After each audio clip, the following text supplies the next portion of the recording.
আমরা কিন্তু অনেক সময় বলে থাকি হোটেল স্টাইলে এটা রান্না করলাম বা হোটেলের টেস্টটাকে হার মানাবে আমার আজকের রেসিপি। এই কথাগুলা আসলে মাঝে মধ্যে মনে হয় বলাটা একদম ঠিক হচ্ছে না। কারণ হচ্ছে আমাদের সবার কাছে পৃথিবীর সেরা রান্না হচ্ছে মায়ের হাতের রান্না, তাই না? আজকে যে রেসিপিটা মানে সবজি রান্নার যে রেসিপিটা আমি শেয়ার করছি, এটা আমার মায়ের রেসিপিতে রান্না করছি। দেখেন রান্নাটা হয়ে গেছে, দেখতে যে কি সুন্দর লাগছে আর খেতে যে কি পরিমাণ মজা হয়েছে এটা আমি মুখে বললে হবে না। যদি আমি আপনাদের খাওয়াতে পারতাম তাহলে বুঝতে পারতেন। প্রথমে একটা হাঁড়িতে আমি কি বলে সবজি সিদ্ধ হওয়ার জন্য পরিমাণ মতো পানি নিয়েছি, একটু বেশি করে আদা রসুন বাটা দিয়েছি, লবণ দিচ্ছি, ধনিয়ার গুঁড়া দিচ্ছি, তারপর হলুদের গুঁড়া দিচ্ছি, মরিচের গুঁড়া দিচ্ছি। তারপর কি কি দিচ্ছি সেটা একটু দেখেন। তার আগে আমি একটু সালাম পর্বটা শেষ করে ফেলি, অনেক লম্বা হয়ে যাচ্ছে তাই না? প্রিয় ভাই বোন বন্ধুরা সবাইকে আসসালামু আলাইকুম এবং আদাব। সবাই কেমন আছেন? আশা করছি অনেক অনেক অনেক ভালো আছেন। আপনাদের দোয়া আর ভালোবাসায় আল্লাহর অশেষ রহমতে শুকর আলহামদুলিল্লাহ আমি ভালো আছি।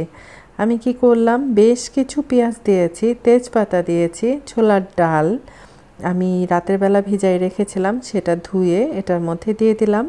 তারপর কেটে রাখা সবজি, আজকে সবজি নিয়েছি মিষ্টি কুমড়া, আলু, পেঁপে, বেগুন, এই তো নিলাম। তারপর সব উপকরণ একসঙ্গে কি করছি আমি নাড়াচাড়া করে মিশিয়ে দিচ্ছি। তারপর এখানে আমি কয়েক টুকরা কি দিব যেন, এটা এলাচ, দারচিনি, তারপর হচ্ছে লং, এগুলা দিলে টেস্টটা কিন্তু অনেক গুণ বেড়ে যাবে, ফ্লেভারটা এত সুন্দর আসবে কি আর বলবো। আমার মতো করে অবশ্যই একবার রান্না করে খেয়ে দেখবেন, অনেক বেশি মজা লাগবে। আর যে যতটুকু ঝাল খেতে ভালোবাসেন বা মশলা খেতে ভালোবাসেন সে সেভাবেই রান্না করবেন। আমি কখনো মশলার পরিমাণটা বলি না, কারণ এটা হচ্ছে টেস্টের ব্যাপার, তাই না? তারপর দেখেন খুব সুন্দর করে আমি রান্না করে নিলাম। একটু ঝোল ঝোল থাকতেই আমি কি করব, এটা পাঁচ ফোড়ন আর শুকনা মরিচ এটা দিয়ে দিলাম বাগার করার জন্য।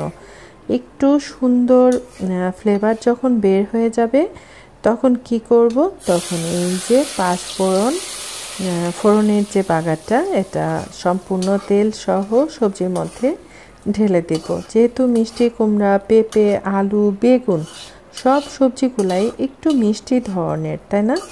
সে কারণে লবণ চাকার সময় খেয়াল করে দেখবেন একটু মিষ্টি মিষ্টি ফ্লেভার লাগলে আর চিনি দেওয়ার প্রয়োজন নাই। আর যদি কারো ইচ্ছা হয় দিতে পারেন, কিন্তু আমার দেওয়ার প্রয়োজন হয় নাই, এমনিতেই যথেষ্ট পরিমাণ মিষ্টি লেগেছে। তো আমি 2-4 মিনিট ঢাকনা দিয়ে ঢেকে একটু জাল করেছি, রান্নাটা হয়ে গেছে। তো রান্নাটা নামানোর আগে অবশ্যই ডালটা একটু চেক করে নেবেন, ডালটা সিদ্ধ হয়েছে কি না। আর সবজি রান্নার ক্ষেত্রে আমি সব সময় একটা কথা বলে থাকি, ডাল কখনোই খুব বেশি রান্না করা যাবে না, বেশি সিদ্ধ হয়ে গেলে তখন কিন্তু আর সবজি খেতে ভালো লাগবে না। তো যাই হোক, রান্নাটা হয়ে গেছে। আমি খুব সুন্দর একটা সসপ্যানের মধ্যে সবজিটা সার্ভ করে নিয়েছি। একদম কালারফুল একটা সবজি হয়েছে। কালারফুল খাবার আমাদের শরীর স্বাস্থ্যের জন্য অনেক উপকারী, তাছাড়া ভীষণ হেলদি। অনেক লম্বা করে ভয়েস দিচ্ছি, সে কারণে উচ্চারণে একটু এদিক সেদিক হতে পারে, সবাই ক্ষমা সুন্দর চোখে দেখবেন, ঠিক আছে? তারপর কি রান্না করব, তারপর মুখি কচু দিয়ে চিংড়ি মাছ দিয়ে রান্না করব। তো মুখি কচুটা একটু ছোট ছোট ছিল, আমি কখনোই এত ছোট ছোট মুখি কচু কাটাকুটি করি নাই, আজকে অনেক কষ্ট হয়েছে। আর এখানে কয়েকটা বড় চিংড়ি নিয়েছি, কয়েকটা ছোট চিংড়ি নিয়েছি। বড় চিংড়িটা মেয়ের জন্য ভুনা করব আর ছোট চিংড়িটা দিয়ে মুখি কচু রান্না করব। আর মুখি কচু তো কাটাকুটি করে খুব ভালো করে ঘষে ঘষে ধুয়ে নিয়েছি, কারণ মাটি থাকতে পারে বা বালু থাকতে পারে। তারপর একটা হাঁড়ি চুলায় বসাই দিয়েছি, তারপর এটা আমি একটু ভাপ দিয়ে নিব, কারণ পিচ্ছিল ধরনের যে কি বলে যে বিষয়টা থাকে একটু ভাপ দিয়ে পানিতে ধুয়ে নিলে সেটা আর কিন্তু থাকে না। তারপর পরিমাণ মতো পেঁয়াজ, চিংড়ি মাছ সব কিছু দিয়ে তারপর মশলা দিয়ে খুব ভালো করে কষাই নিয়েছি। যেহেতু আমি রেসিপি শেয়ার করি না, আজকের দিনে আমি কি রান্না করেছি শুধুমাত্র সেটুকুই শেয়ার করি, সে কারণে ঝটপট দেখে ফেলছি। রোদ দেখে আমার গাটা জ্বালা পোড়া করছে। বলেন তো কেন? বিষয়টা হচ্ছে 2 দিন আগে আমি জিরা ধুয়ে ছাদে দিয়েছিলাম, কিন্তু আজকে পর্যন্ত জিরাগুলো আমি ভালো করে শুকাতে পারি নাই। এই 2-3 মিনিট আগেও বৃষ্টি হয়েছে, গাছের পাতাগুলো দেখেন একদম ভিজা। তো আমার ছিল চুলায় ভাত, তারপর ভাতটা ভালো করে হয়ও নাই।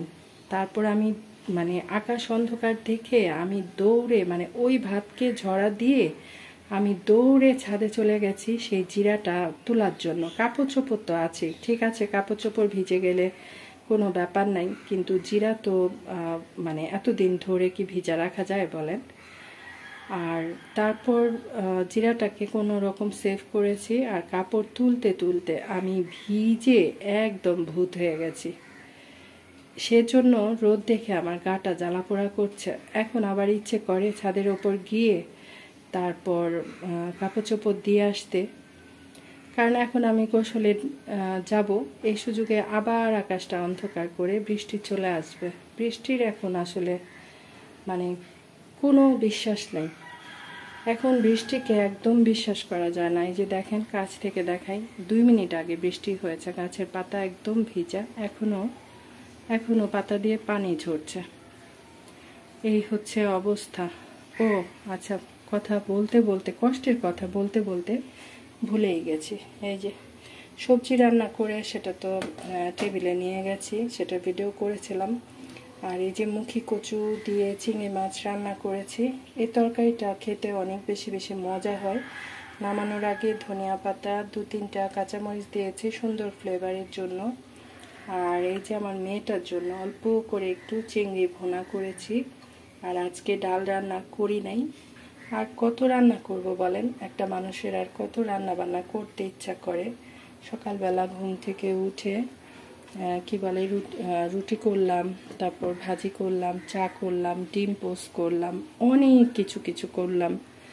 তো যাই হোক, আপাতত এটুকুই শেয়ার করা ছিল। বাকিটা সময় কি শেয়ার করি সেটা দেখার জন্য থাকেন আমার সাথে। ঝাল লবণ একদম পারফেক্ট আছে। আর খুব সহজ পদ্ধতিতে আজকে ছোলা বুট রান্না করলাম মেখে জুখে, আর টেস্টটা অনেক বেশি ভালো এসেছে। তো আজকে কি রান্না বান্না খাওয়া দাওয়া করলাম আপনাদের সাথে যতটা সম্ভব শেয়ার করলাম। আর ছোলা বুট খেতে খেতে বিদায় নিব।